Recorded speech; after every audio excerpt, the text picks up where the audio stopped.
심부름꾼이 와서 다윗에게 말했습니다. 이스라엘의 인심이 압살롬에게로 돌아섰습니다. 그러자 다윗이 그와 함께 예루살렘에 있던 모든 신하들에게 말했습니다. 여기서 도망가야겠다. 그렇지 않으면 우리 가운데 어느 누구도 압살롬에게서 살아남을 수 없을 것이다. 지금 당장 떠나자. 그 아이가 조만간 우리를 쳐서 해치고 칼로 성을 칠까 두렵구나. 왕의 신하들이 그에게 대답했습니다. 우리는 왕의 종들입니다. 무엇이든 우리 주 왕께서 하라고 하시는 대로 할 것입니다. 왕은 왕궁을 지킬 후궁 10명만 남겨놓고 그의 모든 가족들과 함께 떠났습니다. 왕이 떠나자 모든 백성들이 그 뒤를 따랐습니다. 그러다가 그들은 성 외곽에 멈추어 섰습니다. 그의 모든 신하들이 왕의 옆에서 걸었고 모든 그렛 사람과 모든 블렛 사람과 가드에서부터 왕을 따라온 600명의 모든 가드 사람이 왕 앞에서 행진해 갔습니다. 왕이 가드 사람 이때에게 말했습니다. 내가 왜 우리와 함께 가려고 하느냐? 돌아가 왕과 함께 있어라. 너는 내 고향에서 망명 온 외국 사람이니 말이다. 내가 온 것이 불과 얼마 전인데 어디로 갈지도 모르는 내가 어떻게 내게 우리와 같이 떠나자고 하겠느냐. 돌아가거라. 내 동포들도 데리고 가거라. 은혜와 진리가 너와 함께하기를 바란다. 그러나 이때가 왕께 대답했습니다. 여호와께서 살아계심과 내 주 왕께서 살아계심을 두고 맹세하는데 내 주 왕께서 계시는 곳이면 어디든 그것이 죽음이든지 생명이든지 상관없이 왕의 종도 거기에 있을 것입니다. 다윗이 이때에게 말했습니다. 그러면 먼저 건너가거라. 그리하여 가드 사람 이때는 자기 부하들과 그에게 딸린 아이들과 함께 건넜습니다. 온 백성들이 지나갈 때 나라 모든 백성들이 큰 소리로 울었습니다. 왕은 기드론 골짜기를 먼저 건넜고 온 백성들은 광야 길을 향해 나아갔습니다. 사독도 거기 있었고 하나님의 언약궤를 메고 있던 모든 레위 사람들도 그와 함께 있었습니다. 거기에서 하나님의 궤를 내려놓았습니다. 아비아달도 올라와 모든 백성들이 성에서 나올 때까지 기다렸습니다. 그러자 왕이 사독에게 말했습니다. 하나님의 궤를 성 안으로 들여놓아라. 여호와 앞에 내가 은혜를 입었다면 그분이 나를 돌아오게 하시고 언약궤와 그분이 계시는 곳을 다시 보여주실 것이다. 그러나 그분께서 내가 너를 기뻐하지 않는다라고 하신다면 내가 여기 있으니 그분이 보시기에 선한 대로 내게 행하실 것이다. 왕이 제사장 사독에게 또 말했습니다. 너는 성견자가 아니냐? 너는 내 두 아들 곧 아히마아스와 아비아달의 아들 요나단을 데리고 평안히 성으로 돌아가라.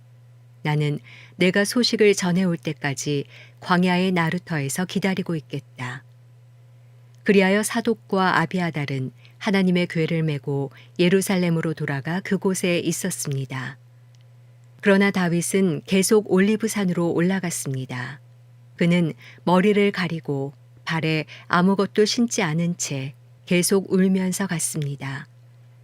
그와 함께 있던 모든 백성들도 머리를 가리고 계속 울면서 올라갔습니다. 그때 누군가 다윗에게 아히도벨이 압살롬의 모반자들 가운데 껴있다는 소식을 전했습니다. 그러자 다윗이 기도했습니다. 여호와여, 아히도벨의 계획을 어리석게 하소서. 다윗이 산꼭대기에 도착했습니다. 그곳은 백성들이 하나님께 경배를 드리곤 하던 곳이었습니다. 그때 그곳에 있던 아렉 사람 후세가 자기 옷을 찢고 머리에 흙을 뒤집어 쓴 채로 그를 맞으러 나왔습니다. 다윗이 그에게 말했습니다. 내가 나와 함께 간다면 내게 짐이 될 것이다. 성으로 돌아가 압살롬에게 왕이시여 내가 왕의 종이 되겠습니다. 내가 전에는 왕의 아버지의 종이었지만 이제 왕의 종이 되겠습니다. 라고 한다면 내가 아히도벨의 계획이 실패로 돌아가도록 나를 도울 수 있을 것이다. 사독과 아비아달 두 제사장이 거기 너와 함께 있지 않겠느냐. 무엇이든 왕궁에서 듣는 소식은 사독과 아비아달 두 제사장에게 말해 주어라. 그들의 두 아들 곧 사독의 아들 아히마아스와 아비아달의 아들 요나단이 그들과 함께 거기에 있으니 무엇이든지 들리는 대로 그들 편의 소식을 전하여라. 그리하여 다윗의 친구 후세는 성 안으로 들어갔습니다. 그때 압살롬도 예루살렘으로 들어갔습니다. 사무엘하 16장. 다윗이 산꼭대기에서 조금 떨어진 곳에 갔는데 그곳에서 무비보셋의 종이었던 시바가 그를 맞았습니다. 그는 나귀 2마리의 안장을 얹고 빵 200덩이와 건포도 100송이와 무화과 100개와 포도주 1부대를 싣고 왔습니다. 왕이 시바에게 물었습니다. 왜 이런 것들을 가져왔느냐? 시바가 대답했습니다. 나귀들은 왕의 가족들이 타시라고 마련한 것이고 빵과 과일은 신하들이 먹고 포도주는 광야에서 지쳤을 때 마시라고 준비했습니다. 그러자 왕이 물었습니다. 내 주인의 손자는 어디 있느냐? 시바가 왕께 대답했습니다. 그는 지금 예루살렘에 남아 있습니다. 그는 이스라엘 사람들이 자기 할아버지의 왕국을 자신에게 되돌려 줄 것으로 생각하고 있습니다. 그러자 왕이 시바에게 말했습니다. 이제 무비보셋의 재산을 모두 내가 갖도록 하여라. 시바가 말했습니다. 제가 엎드려 절하니 내 주 왕께 은혜를 입기 바랍니다. 다윗 왕이 바울임에 도착하자 사울 집안 사람 하나가 그곳에서 나아왔습니다. 그 이름은 시므이요 게라의 아들이었는데 그는 나오면서 계속 저주를 퍼부었습니다.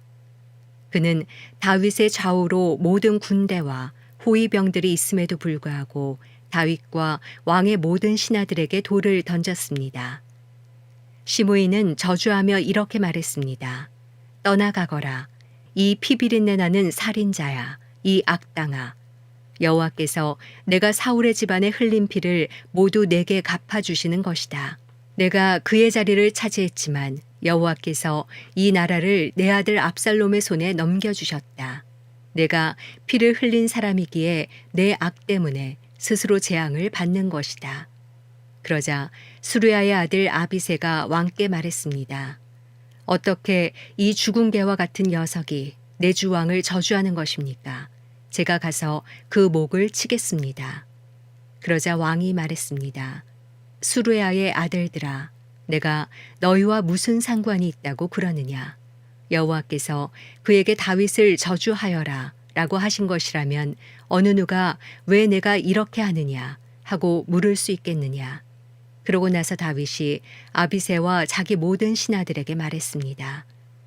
내 몸에서 난 내 아들도 내 목숨을 빼앗으려 하는데 이 베냐민 사람이야 오죽하겠느냐. 여호와께서 그에게 그렇게 하라고 명령하셨으니 저주하게 그냥 내버려 두어라. 여호와께서 내 비참한 모습을 보시고 그 저주를 내게 선으로 갚아주실지 누가 알겠느냐. 그러고 나서 다윗과 그의 사람들은 계속 길을 따라갔습니다. 시므이는 그 반대편 산비탈을 따라가면서 계속 저주하고 돌을 던지면서 흙을 뿌렸습니다. 왕과 그와 함께 있던 백성들은 모두 지쳐 한 곳에 머물러 쉬었습니다. 한편 압살롬과 이스라엘의 모든 군사들은 예루살렘에 입성했습니다. 아히도벨도 그와 함께 있었습니다. 그때 다윗의 친구인 아렉 사람 후세가 압살롬에게 가서 왕께 만세, 왕께 만세 하고 외쳤습니다. 압살롬이 후세에게 물었습니다. 이것이 어떻게 내 친구에게 충성하는 것이냐? 어째서 내 친구를 따라가지 않았느냐? 후세가 압살롬에게 말했습니다. 아닙니다. 여호와께서 택하시고 이 백성들과 모든 이스라엘 사람들이 선택한 분의 편에 서서 그분과 함께 있을 것입니다. 제가 누구를 섬겨야 하겠습니까? 제가 그의 아들을 섬겨야 하지 않겠습니까? 제가 왕의 아버지를 섬긴 것처럼 이제 왕을 섬길 것입니다. 압살롬이 아히도벨에게 말했습니다. 내 계획을 말해보아라. 우리가 어떻게 하면 좋겠느냐? 아히도벨이 대답했습니다.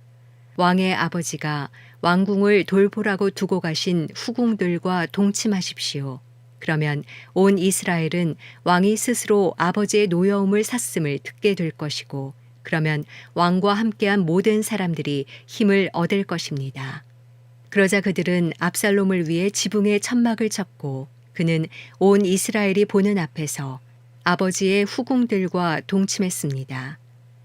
그 당시 사람들은 아히도벨이 주는 계획들을 마치 하나님께 여쭈어서 받은 말씀과 똑같이 여겼습니다. 아히도벨의 계획은 다윗에게도 압살롬에게도 모두 그렇게 여겨졌습니다.